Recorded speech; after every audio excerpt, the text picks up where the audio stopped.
Assalamualaikum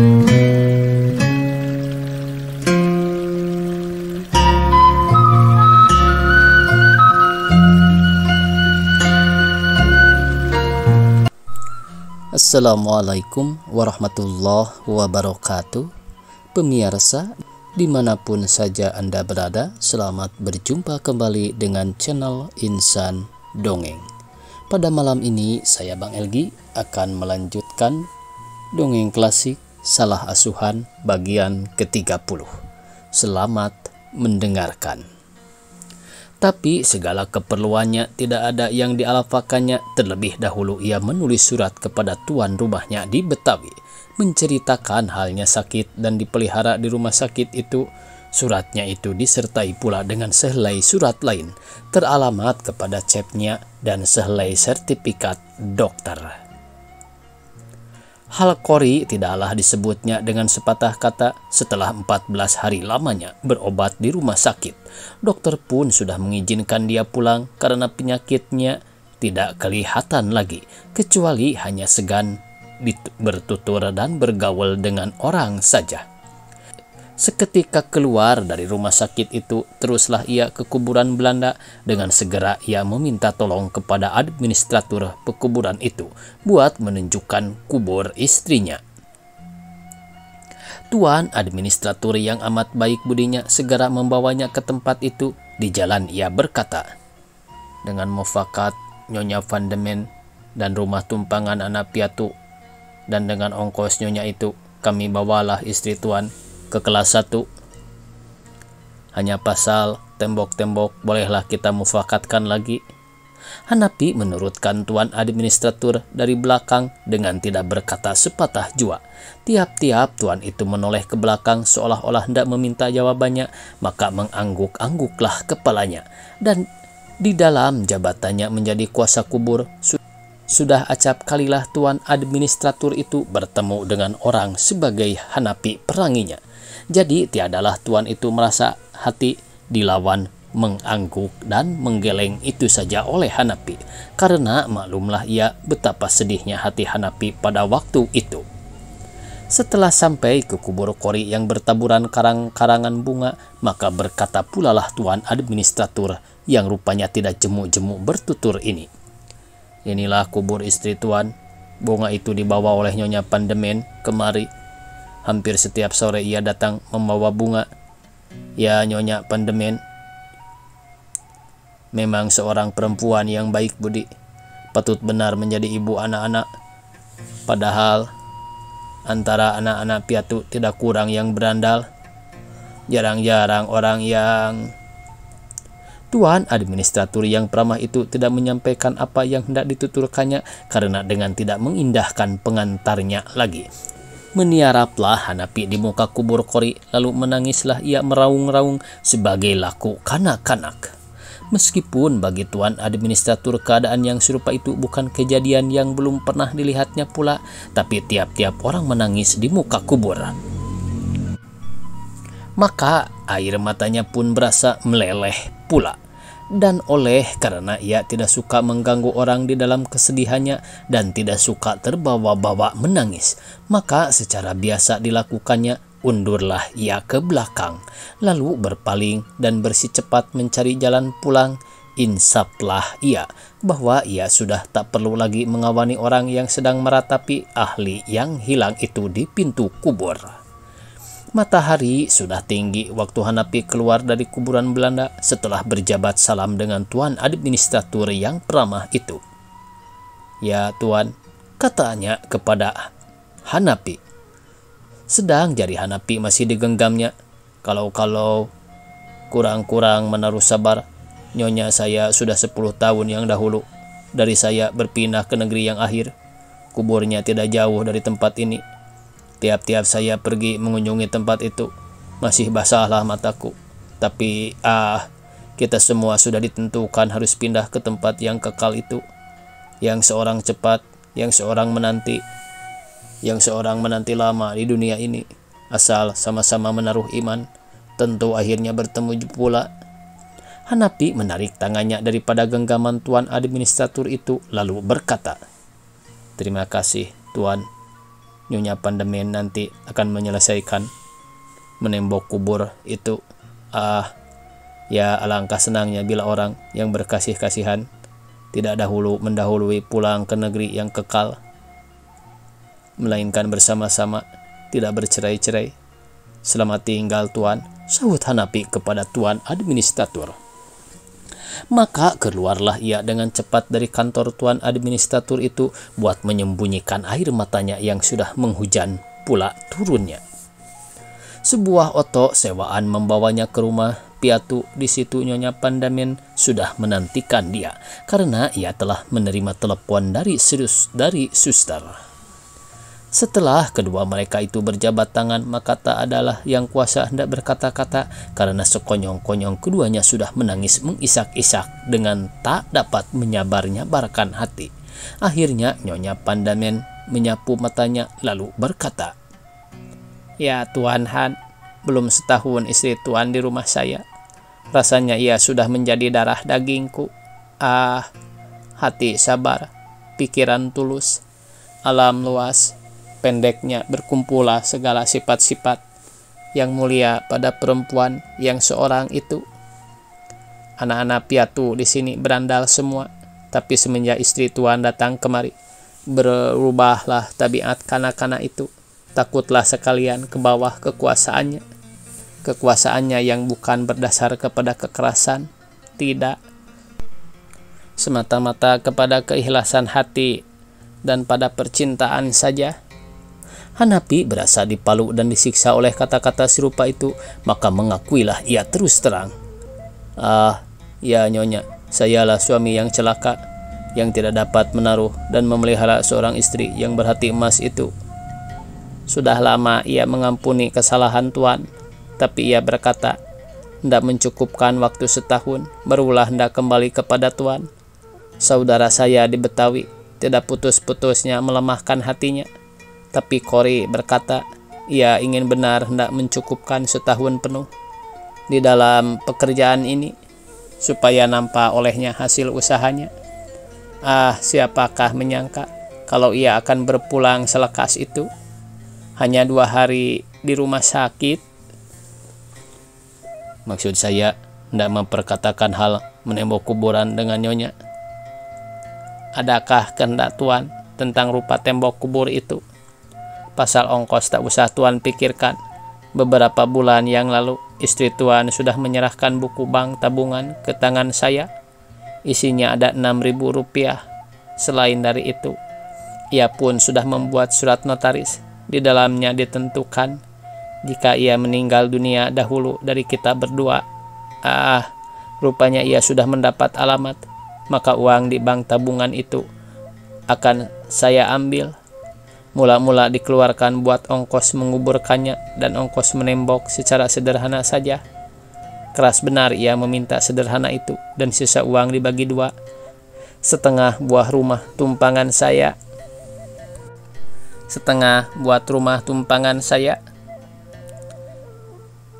Demikianlah dermawannya hati Kori. Istriku, alangkah senang hidup kita bila suaminya yang celaka ini pandai memelihara hatimu yang laksana emas itu. Nyonya, bukan saya akan menampik peninggalan istriku. Apakah guna uang bagiku jika istriku sudah tidak ada lagi?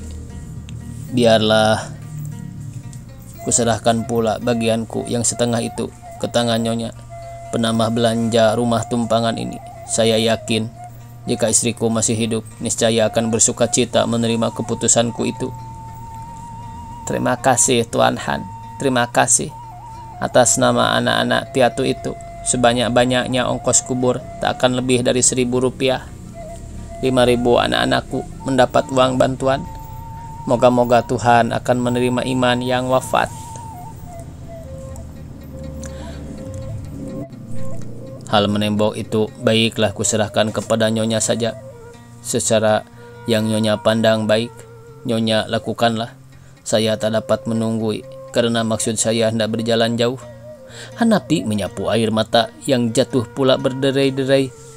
Hendak kemanakah maksud Tuan? Mula-mula hendak ke Sumatera menemui ibu saya. Sesudah itu entahlah.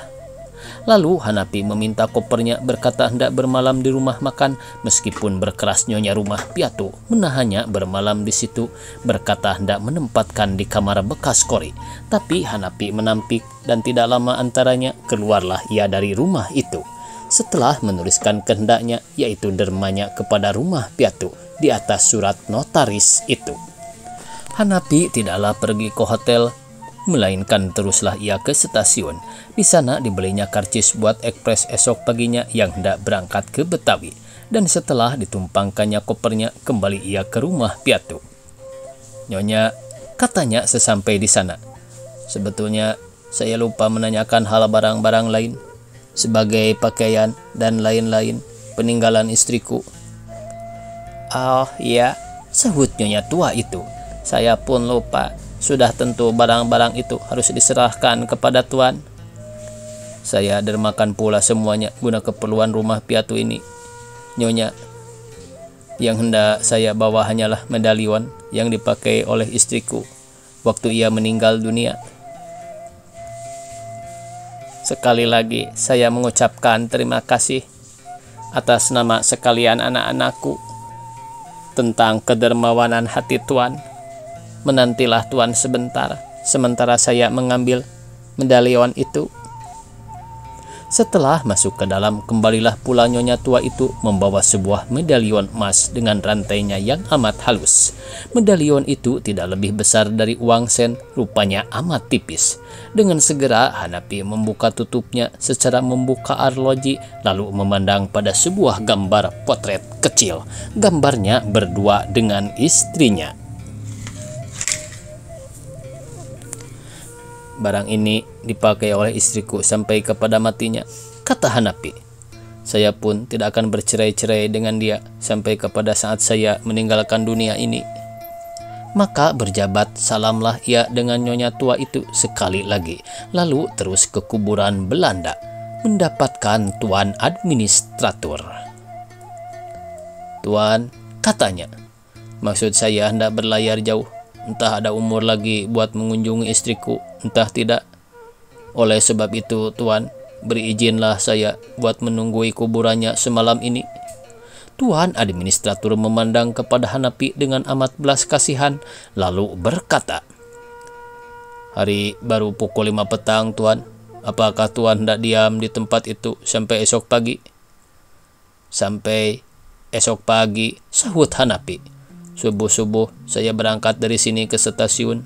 Saya harap janganlah ada orang yang datang mengganggu-ganggu selama saya ada di sini. Kereta ekspres berangkat pukul 7 dari Semarang. Sudah tentu Tuan boleh singgah dahulu ke rumah saya buat minum kopi. Dan makan malam pun Tuan perlu.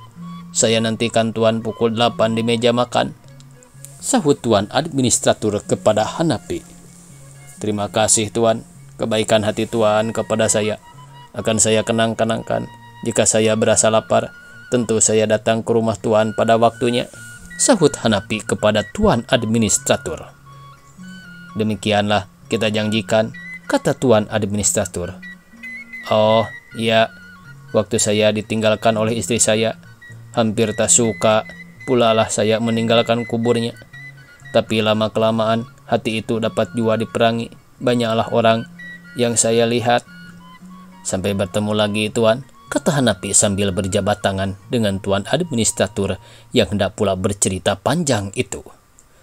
Sampai bertemu lagi Tuan Han, apa saja yang Tuan kehendaki. Semalam-malaman hari tidak ada alangnya bila Tuan mengetuk pintu saya. Oh iya, sekarang tidak ada hujan, hari pun baik, bulan terang, cuma sekali-kali dingin juga di tempat ini. Bila sudah lewat pukul 1, apakah Tuan tidak suka membawa selimut atau mantel? Terima kasih Tuan, jika perlu nanti saya minta, sahut Hanapi kepada Tuan Administratur. Maka berangkatlah ia ke kubur Kori. Belum ada 5 menit ia duduk di atas tembok kubur yang berhampiran dengan kubur istrinya. Maka datanglah seorang tukang kebun membawa sebuah kursi besar. Tuan kirim tabik, barangkali Tuan bisa memakai kursi ini.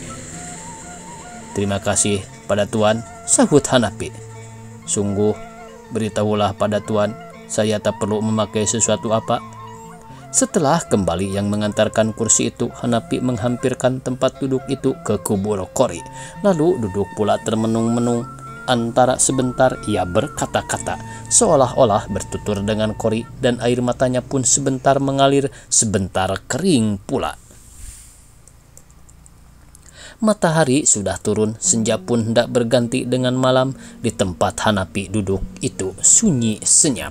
Hanya suara cangkrik sajalah yang kedengaran, daun-daun cemara yang bersiul-siul lembut petang hari ditiup angin.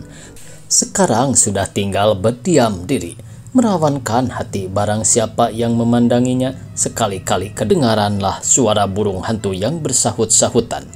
Hanapi duduk tepekur mengenangkan nasibnya. Alangkah senang hatinya bila ia boleh berkubur pula di sebelah istrinya itu. Tapi rindunya ke tanah airnya, keinginannya hendak bertemu sekali lagi dengan ibunya tidak pula tertahan-tahan. Maka terbayanglah pula segala keadaan di Solok dalam kenang-kenangannya. Mengakulah ia bahwa hidupnya ialah hidup yang secelaka-celakanya. Ibunya dengan Kori, dua orang manusia yang hendak dipercampurkannya, tapi tiadalah keduanya akan dapat berkumpul. Tak bisa pada lahir, tak bisa pada batin. Dunia dan akhirat akan menyisihkan kedua manusia yang sedekat itu pada hatinya. Sekarang Kori sudah nyah dari dunia ini. Dengan keadaan serupa itu, sebenarnya tidak berapa susahnya lagi buat Hanapi jika kembali kepada ibunya dan tinggal seumur hidup bersama dengan ibu. Tapi itu pun tidak dikehendakinya, karena jika demikian, pada perasaan Hanapi samalah keadaannya dengan meninggalkan Kori buat dunia dan akhirat. Tidak, ia akan kembali sebentar ke Sumatera Barat buat mengunjungi ibunya, buat menerima ampunan dari ibunya itu, buat bertemu dengan anaknya. Sesudah itu entah kemana ia hendak pergi. Hanapi pun belum dapat memikirkan hal itu. Keadaan sekeliling Hanapi semakin sunyi. Bulan sudah naik, menimbulkan bayang-bayang yang menakutkan hati pada pohon-pohon cemara dan pilar-pilar kubur yang tinggi-tinggi. Dengan nyata kelihatan oleh Hanapi pada arloji tangannya bahwa hari itu baru 9:30. Angin mulai berembus, membawa rasa dingin kepada Hanapi yang berpakaian tipis seluruh badannya. Dari jauh kelihatanlah lentera minyak yang nyata menuju ke tempatnya. Meskipun malam seterang itu, orang yang menuju ke tempat Hanapi berasa perlu juga membawa lentera. Hanapi melihat bahwa yang datang itu lebih dari seorang, yaitu berdua, yang seorang menjunjung barang besar, yang seorang lagi memikul. Tidak lama antaranya sampailah mereka ke tempat Hanapi. Berkatalah yang seorang, yaitu yang menjunjung kursi malas, "Saya mandur kuburan ini. Tuan administrator dari pukul 8 menanti-nanti tuan di meja makan. Sekarang ia suruh mengirimkan ini." Lalu diletakkannya kursi malas itu di tanah dan dikeluarkannya isi bakul yang dipikul oleh kawannya. Sebuah rantang berisi makanan, piring dan cangkir, sendok, dan sehelai selimut tebal, beserta sebuah botol termos yang amat besar berisi kopi panas. Alangkah besar terima kasihku kepada Tuan Administrator, kata Hanapi. Sungguh bersusah payah benar tuanmu buat menyenangkan hatiku. Sampaikanlah tabik saya. Esok pagi pukul 6 saya singgah ke rumahnya buat menyatakan sendiri terima kasihku itu. Maka pulanglah mandur itu dengan kawan-kawannya, meninggalkan Hanapi seorang diri. Di antara yang dikirimkan oleh tuan yang baik budi itu, Hanapi berasa bahwa kursi malas dengan selimut, demikian juga kopi panas sungguh lebih dan perlu diperolehnya. Tidak pun lama antaranya berembuslah angin yang lebih keras dari bermula, sedang angin itu membawa pula embun yang membasahi pakaian Hanapi dan membasahi tempat sekelilingnya. Tambahan pula badannya berasa letih, duduk termenung berjam-jam itu, sedang sampai ke dalam-dalamnya perutnya pun sudah berasa dingin. Dengan segera dibukanya botol termos itu dan diminumnya kopi sereguk-sereguk, hingga berasa senanglah dalam perutnya. Sesudah itu dibalutnya badannya dengan selimut. Berbalinglah ia di atas kursi malas.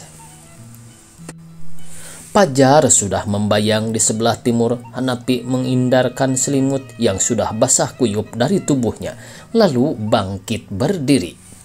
Tidurkah ia? Pada perasaannya tidak sekejap dua, tapi mustahil ia tidak tertidur karena semalam malaman itu ia berasa bergaulan dengan Kori saja. Bersambung. Billahi taufiq wal hidayah. Wassalamualaikum warahmatullahi wabarakatuh.